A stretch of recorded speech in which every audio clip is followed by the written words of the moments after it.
Välkommen alla sammen, welcome back to the channel where we use the actual historical sources to speak about Norse paganism. And today is a very special video because we are looking at two of the absolute most important and valued practices for the Norse pagan. And we can see this by looking at some laws that were made from the settlement of Iceland.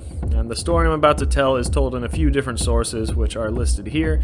And all of them tell about the Christianization of Iceland and when the first Christian laws were established. So the story goes that bastard Norwegian king, Olav Tryggvason, he was basically threatening everyone with torture and banishment.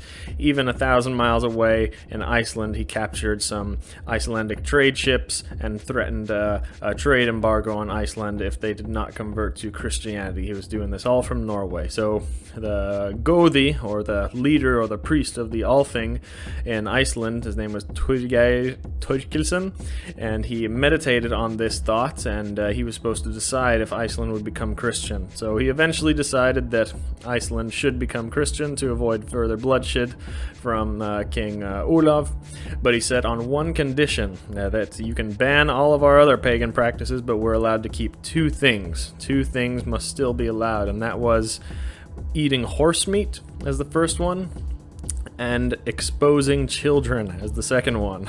Now, exposing children, they're not talking about bringing your children out to the meat hall and showing everyone the kid's ass and letting them streak through the town. No, the pagan practice of exposing children meant that you would expose them to the elements of nature after they were born. It meant killing them. It meant postnatal abortion, if you can call it that. And these two things were very important to the pagans. They were so important that they cut out all of the pagan practices.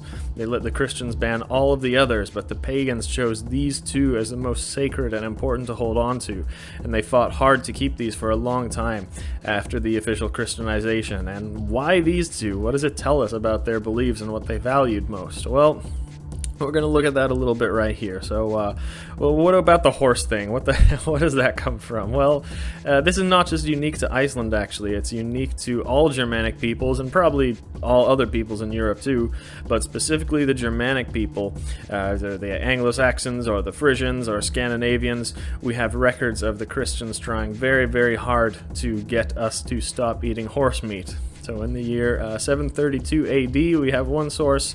The Pope sent a guy called Boniface, I don't know how to pronounce that, but he sent him a letter and he told him that he was responsible with the sacred duty of abolishing the pagan custom of eating horses. And here's the exact text that you can read here for yourself. So the church has tried very hard all over Northern Europe to remove this practice. It was very, very important for some reason for them to get us to stop doing what was very important to us and eat horse meat. And why was this? Well, we're not quite sure, actually. Some scholars have suggested that this is because the church needed horses to fight, that the pagans were a formidable force on horses, and the Christian armies struggled more with them, and they struggled more with enemies who were on horseback. But, you know, that theory doesn't make a lot of sense, because if that is true, wouldn't the Christians want the pagans to keep killing their own horses so they can have as many as they need, but the pagans don't have any horses? You know, of course, that they wouldn't have as much horses because they would be eating them all. So I'm honestly not quite sure why horse meat was so important to the pagans, but I can tell you one thing. I think there is something funny going on. You can call it a conspiracy theory or whatever you want, but I think eating horse meat probably gives us a bit more benefits, or maybe even some power that the rulers don't want us to have. So horse meat was banned for more than 1,000 years, and it's still banned. It's still very illegal in most countries. It's illegal in almost every country in Europe, illegal in the United States, and illegal a lot of other places. Why? Well, who knows, because there's no good reason for it. We do know that horse meat is actually good for you. It's very lean with a lot of nutritional value, and it possibly comes with some other health benefits. We also know that even today the governments are going through pretty serious measures to make sure that specifically European people are not eating this, but it's okay that other countries in the world do, with their export laws and things like that. So I've done a lot of research onto this, and I'll go into it in another video, but I truly think that horse meat is you know, there is some power to it. It was held as sacred to the Germanic pagans, and you know, it was believed to give us some sort of strength or power that the overlords don't want us to have. Who knows? Maybe if there's a scientific explanation for it, maybe increased testosterone, maybe a stronger immune system, maybe better health and longevity in general that just makes us stronger human beings. So who knows? Let me know in the comments if any of you guys have eaten horse meat regularly. I have tried it a few times in my life, but it's not a regular part of my diet because I haven't lived in a country where it is legal. But it is actually legal in the Netherlands and I think some other places. So if any of you eat this regularly, let us know. Let us know how you feel, if you feel like there's any benefits, if you get any power or something from it. Anyway, let's talk about the child exposure thing, otherwise known as infanticide. So killing a child in the first days of birth is not just a uniquely Viking thing, it's a pagan thing. It's a human thing, something that we have all done for many thousands of years all over the world in all different cultures. And some countries it's still done today, a somewhat regular practice. Different methods, you know, the Greeks threw them off a cliff. The Norse left them out in nature to die. We all did it, but why? Now the easy thing to say is that these were all just evil, barbaric savages, pagans who like to kill babies, and if a baby was born deformed or with some disability, it means that they hated it and didn't want to let it live because it would be a weak warrior and a burden to society. And then when Christianity or Judaism or Islam comes into a country, they banned this practice and they put this end to this horrible tradition of killing a baby, and they made it illegal. Meanwhile, they think it's okay to torture and murder people who don't accept their God, but yeah, that's a story for another day. So that's what we've been told in the mainstream media, and what has been foretold, force-fed to us for thousands of years or more in order to make our pre-Christian ancestors sound barbaric all over the world. But, okay, maybe that might be true, but it's a bit of a lazy way of thinking, because we know for sure that the Norse pagans in the Viking Age, they were not that much different from us. If you read any of the sources that we have in the sagas and the Eddas, you would know that our pagan ancestors were, for the most part, good people. They weren't just bloodthirsty people who liked to kill. They were kind, compassionate, honorable. They were not any less intelligent than us. And most importantly, they valued their family more than anything else in life. Also, we have numerous mentions in the sources of harming a child, or anyone considered blöt, they would call it. Anyone kind of soft. It would bring dishonor upon you and your family for life. So hurting or harming a child was one of the most shameful things you could do. So I really think we need to look at other options as to why the Norse committed infanticide. Let me know what you guys think. I don't have the answer. I would love to hear from you. But to answer this, I think we need to understand the tradition of reincarnation a little bit better. So we know the Scandinavians and all the Germanic people believed in reincarnation. This is a fact if you go back far enough.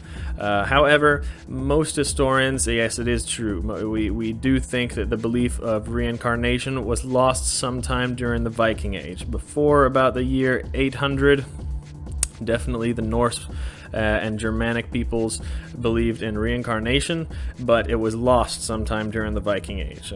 So these laws are from the year 1000, so we think the belief in reincarnation was lost by that time. I did a video about exactly when that you can see here, and that video will be in the link in the description. But this aspect of infanticide is, I think, evidence that the belief of reincarnation lasted a lot longer than we thought, and all the cultures that practiced infanticide were the ones that believed in reincarnation, like you can see here.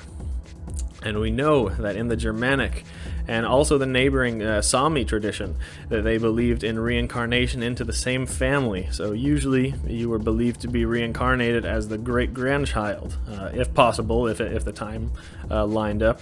And we see this tradition of naming a child after the great-grandparent in Scandinavia until really less than 200 years ago they still had this tradition. So this is just my theory, but let me know what you guys think. I think that the reason that killing these newborn babies was one of the two most important aspects of paganism that the Icelanders had in the year 1000. They needed to keep this alive because they still believed in reincarnation at this time.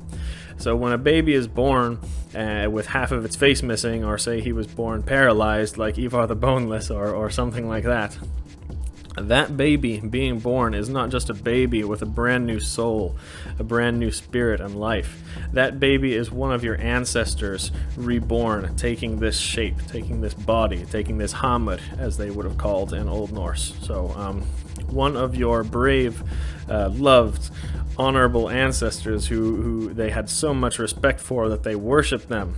That's a key element of their religion, is ancestor worship. And then they see that their ancestors got reborn into this new deformed body. Is that the life that you would want them to live? Is that the life that a Viking would want to live himself? Hell, it could be him reborn like this after he dies. So no, it would have been much easier just to let that soul of the ancestor die, leave the baby out in nature, and let him pass back into the spirit world, and wait for their ancestor to be reincarnated into another body. We do have quite a few sources that say that they believed that a newborn child passed easier in and out of the spirit realm. We have a few sources that specifically mention that. Now, please, that doesn't mean that we should practice this tradition today. Don't commit this pagan tradition of leaving your baby out to the elements. Don't even hurt your baby. Don't even hurt any children, or don't even hurt anybody in general. It's illegal in every country in the world, and we have, we have healthcare and medicine today, unlike our pagan ancestors. So we can take care of a child if it's a bit disabled. Also, we don't have as many deformed babies now being born in the year 2020 because we're not fucking our own cousins like they did back then. And that can definitely, lead to some more deformities being born back in the Viking Age. But yeah, that is the theory. Let me know what you guys think. Do you have any other theories that make sense? Some scholars have proposed theories as why ancient peoples did this, leaving babies out to die, but none of them make much sense, as you can see here. So the pagan Scandinavians, they would not kill their baby because of economical reasons or population control, or because you prefer a son instead of a daughter. They would not do that. Try and tell your feisty Viking wife who's going through childbirth to do that. The woman would never let that happen, and neither would the man. No, the pagan Scandinavians practiced this for another reason, and it was a reason that was so important to them that it was one of only 2 pagan traditions that they fought hard to continue when they let dozens of other rituals be outlawed. And this tradition continued for quite some time after the official Christianization. So that is about it. Let me know what you guys think. Vi ses nästa gång.